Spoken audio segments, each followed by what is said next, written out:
Salut zusammen und herzlich willkommen zum neuen Video hier aus Winterthur. Und heute habe ich einen sehr speziellen Gast.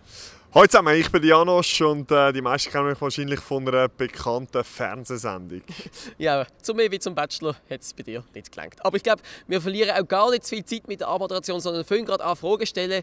Stopp. Wir können im Fall nicht anfangen. Warum nicht? Du stinkst. Ich stink? Wirklich, du stinkst. Nein, ich stink. Mal, du stinkst wirklich. Ich stink doch nicht. Du stinkst. Ich stink nicht. Wenn ich sage, du stinkst, dann stinkst. Nein.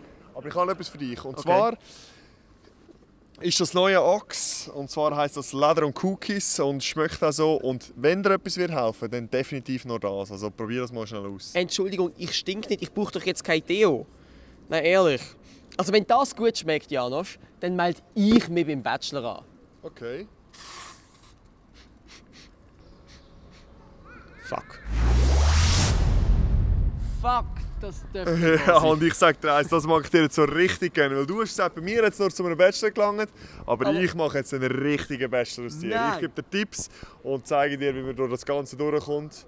Bist zwar nicht ganz so schön wie ich, aber wenn schon stinkst nicht mehr, ich würde sagen, let's go. So, also die erste Station zu einem richtigen Bachelor werden ist hier beim Rosenverkäufer. Und zwar brauchst du mal 22 Paar rote Rosen. Was? Aber Entschuldigung, lange nicht ein paar Tulpen? Tulpen langen sicher nicht, du brauchst für jede Frau eine Rose. Let's Oh go. Gott. So Lionel, da du dich jetzt auch wirklich beim Bachelor anmeldest, musst du natürlich auch eine gewisse Ahnung über Frauen haben und wie man sich da verhaltet vor der Nacht der Rosen. Was empfindest du für diese Frau? Das ist sicher Italienerin. Das ist definitiv eine Italienerin. Was hast du für Gefühl? Das wird eine komplizierte Sache, glaube ich. Ja, da hast du definitiv recht. Das heisst, die nehmen wir nicht, komplizierte Frauen haben wir nicht. Was ist mit ihr? Sie sieht sehr nett aus, hübsch. Also Ja. ich würde sagen, dann haben wir unsere 4. Also natürlich wichtig ist, da, gute Brust. Für das machen wir jetzt 200 Liegestütze. Let's go. Wie kannst du das in so einem Tempo? Ja, ich war auch der Bachelor gewesen. Ja, ich nicht. Ja, darum schaffen wir jetzt dran. Let's go. Komm, zieh. Du bist ein Sadist. Let's go. Du bist schrecklich. Die Frisur muss gut sein, die Augenbrauen so tipptopp. Schau, jetzt kommt das, funktioniert das. Jetzt geht es nur noch darum, du hast gesagt, du hast eine grosse Schnorre, du meldest dich an. Jetzt geht es ums Anmelden.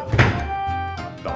Ich soll mich jetzt wirklich für den Bachelor anmelden? Nicht du selbst, du meldest dich jetzt an. Oh mein Gott.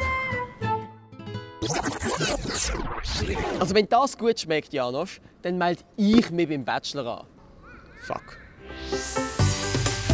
Und die letzte Rose geht an Leder und Cookies. Das ist die beste Entscheidung, die du hast treffen konntest, weil jetzt stinkst du nämlich endlich nicht mehr. Ah, super. Danke. So, also ich kann Entwarnung geben für alle unter euch, die jetzt Angst haben um eure heißgeliebte Sendung. Nein, ich mache natürlich nicht mit, ihr kriegt weiterhin die gut aussehenden Leute vor der Glotze. Aber das Ding, das schmeckt wirklich gut. Ich empfehle es euch ganz herzlich.